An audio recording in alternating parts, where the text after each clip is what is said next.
So we'll give it a shot. Got to temper down a little bit. I was watching that Kevin with Acres got a lot of food from my oatmeal. I was very annoyed by Kevin with Acres trying to keep his algorithm fed and supported. You know, he comes on with this like financial advice and then this braggadocious attitude with how he's superior and why he's doing so well and what you should do. And it's like, you got no kids. I'm not going to go on with it. You're essentially living off of somebody who was one of your supporters on your channel, and you hooked up with her and married her, and now you live on a property that she owns. And prior to that, the only reason people had a bleeding heart for you is because you have major illness, because you have never taken care of yourself, and most likely you're just drinking sink water from the New York basin. That's not what we're drinking here. Always fresh water and always lots of it. And as a person that's taken care of myself for, I'm going to say at least 15 and possibly 17 of those years, I've been focused, and you really have to be honest with yourself. You know, you'll hear people say, oh, I worked out my whole life, you know. And it does make a huge difference if you worked out for 3 years and then 5 or 7 of those years you were really sacrificing yourself for other people or just focused on work, right?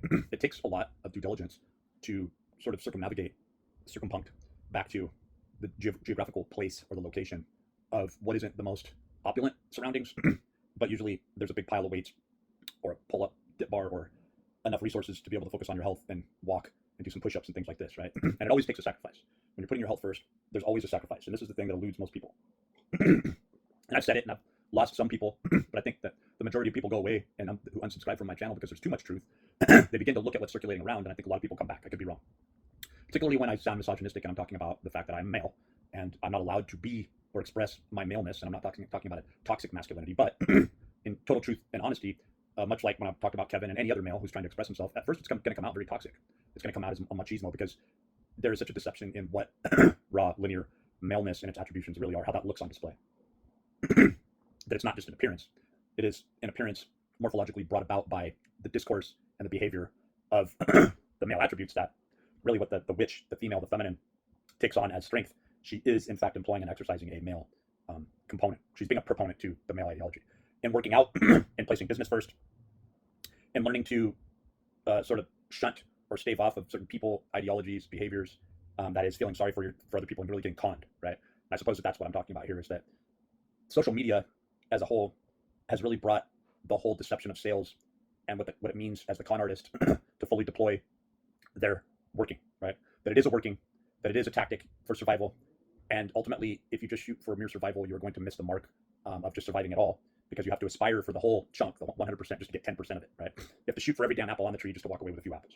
And whether or not those are bad apples, well, that's kind of what we're talking about here, is that you can get tricked, you can get deceived, you can get lured into believing that you're standing behind one ideology or ideation, where in fact you look up. And the beauty is that it's almost like speed dating, right? If you really look at the totality of what people are saying, they not only will lay out what their true agenda is and what they're really all about in certain videos at certain times, locations, as they're filming themselves in temerity and hubris, and oftentimes to be gainfully drawing in ad revenues. And it is just that. It's that we've all been conned into selling our little human quality sob stories to one another in the wake of the corporation appealing to one's emotions and getting you to emotionally buy things. So now they don't even have to do the con or the sales themselves. They just need to learn, well, actually the algorithm does this, AI, matching vocal tonality, certain cues in conversation, specific words, appeal to the algorithm to where this person is getting a lot of interest. Let's pump a little bit more attention or interest into this area, this person, this type, and see if there's more appeal when we start to add in a certain stream of ad revenue. You know, person's on the surface, a person is into cars, so let's put certain infomercials on car repair and new car sales, things like this, right, from a surface perspective. But even more so, understanding the AI and the algorithm, understanding how things really work on an intrinsic scale, as to think that the neurolinguistic programming, the psyops, the intricate details that are involved with learning these more purposecacious and doxastic symbol mechanisms of communication and keywords, trigger words, emotional, appealing, Plutchik's wheel type of words, and delving down into what I describe as Maslow's hierarchy of needs meets Plutchik's wheel, where there's only so much resource available to people in certain areas, and then you get people like Kevin who are bragging about being a financial genius when they're a complete and total wreck on every level. So really what you're looking at is another con, right? Another con where, and we go through this. We get conned by society. Society crafts and mentors the very person that you think you're in a personal relationship with. And when you back away, you're constantly reminded that everything that you fell in love with or thought that you fell in love with was in fact an algorithm of a story that was given to you in bit file information through parables, aphorisms that are passed down through generations, through oral tradition, things that we were falsely taught in school, where we were expected to read certain literature. And it was never about a true education. It was about educating the proletariat so that the proletariat would selflessly feed back into the system in a real socialized mechanism. I mean, that's really what this is all about. That's why I use the terminology. When you look at the plebeian, but really the proletariat, you're talking about somebody who's so selfless that they'll work and suffer and die with very little appeasement, and in fact be shown throughout their lifetime that to get too much ingratiated supply of resources, why do you need that, right? And then you prove that you are in fact a corporate-minded person that understands that these heads just feed back into the taxation and the tax system, right? So you're really, the Khan is always working in a feudalistic mechanism or a feudalistic way that feeds back into the mechanistic totalitarian control arm of the oligarch, who must also learn to take on the role, such as the World Economic Forum, right? To and this is really what's happening with Trump, right? Is that Trump is being termed by Marina Abramovich the highest class, highest tier, high level magician.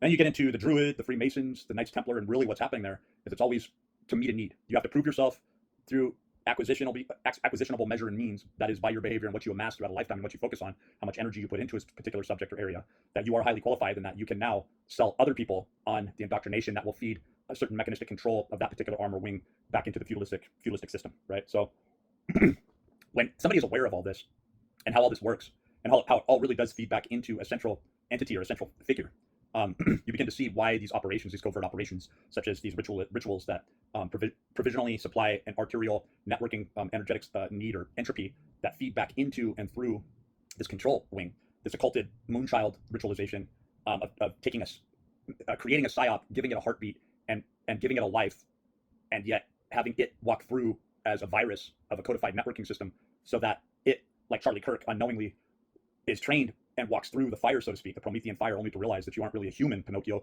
You are just a codified operation that was alive for a moment, like a ribosome on display. You went through the process, and now the genetic information of delivery has been done, and you are so insignificant in the wake of all of this, right? That we used you to mark a time, a place, an era. And I can't help but cite that Baba Vanga video that I put up last year near the end of the year on Baba Vanga's insights. And I'm not saying to believe in this or to believe in this sort of prescient claims by particular people. Nostradamus would be one, right? But when you look at these people that we're seeing more as telepaths, clerics, clairvoyants that could see into the future, even if there was some sort of like a Christian say demonic activity or as further as a control mechanism or a control arm, they were being delivered the telegraphing of information of how things should turn out in the favor of these occult practitioners, these magicians, if you will, to really look at the whole thing and to go, wow, it's Baba Vanga said that in the first, I think it was said actually early on in the year that you were going to see this, or midway through the year, and it ended up happening a little later, but that a key prominent figure would be assassinated in this year. So this is what gets people looking closer at, and again, keeping this sort of perspicacious tempo or measure on the pulse of what's going on, is to say, even if it's being telegraphed and they're telling you what the future is and then they're making it come true in the most ridiculous dime store operation, taking some low-level figure like Charlie Kirk, pumping them up on kind of like steroids, right? Over pumping up the Christmas turkey to where you don't really know the quality of what you're even eating, just pumping them full of water, really. And then using that as a vehicle, particularly through the death of this person, right? And to say we're delivering a message. And most people, they don't know what the hell's going on. Neither should you. It's really about the performative aspect of the world stage and how it is manipulating you and I, and whether or not we are going to allow that to happen. Now, are you really an individual, or do you spend the majority of your days believing in one of these planned psi operations, these psyops? Are you giving in to a fundamentalist ideology? Are you accepting through blind faith another person's belief system, right? That further inculcates you into again, this sales tactic that's feeding into a centralized place toward a centralized figure that isn't really a god at all. It's just an all-consuming capitalistic, never satiated, always hungry, always void and devoid, and will never fill you up or give you anything, and so that you can feel like you're a good, righteous person by living a subservient lifestyle. I think what's happening here is that people really need to finally wake up, and the only time that the expression of being awake is really insightfully displayed into physicality is when you realize that at first the occupation of a rebellion has to take place. That even though this isn't a higher tier thought process or a well-organized, well-scripted plan, nonetheless, they're following through with all this bullshit. And if we're pressed to become the rebellion against this adversarial measure that is really meaning to further enslave us and take us out, right, and to block truth from us, well, we need to get really aggressive in the fact that these Epstein files, if they do even still exist, disclosure, whatever that really means, whether it's more of a spiritual measure or it's got more to do with aliens and alien technology, how Oumuamua and 3AI Atlas is being used to promulgate further disparaging with a sort of infiltration of an alien race, right? Or if all these sightings that are mainly propagated from the coercion and the infiltration by drone technology of the deep state and these black ops that Raytheon, Lockheed have been linked directly to, and if the people aren't going to put up with it anymore, and whatever the hell's happening, if it's loosh energy, this sort of soul energy, that we have to cease to feed back into a falsified system of measurable control, and finally stand up and say, this system isn't working for us anymore.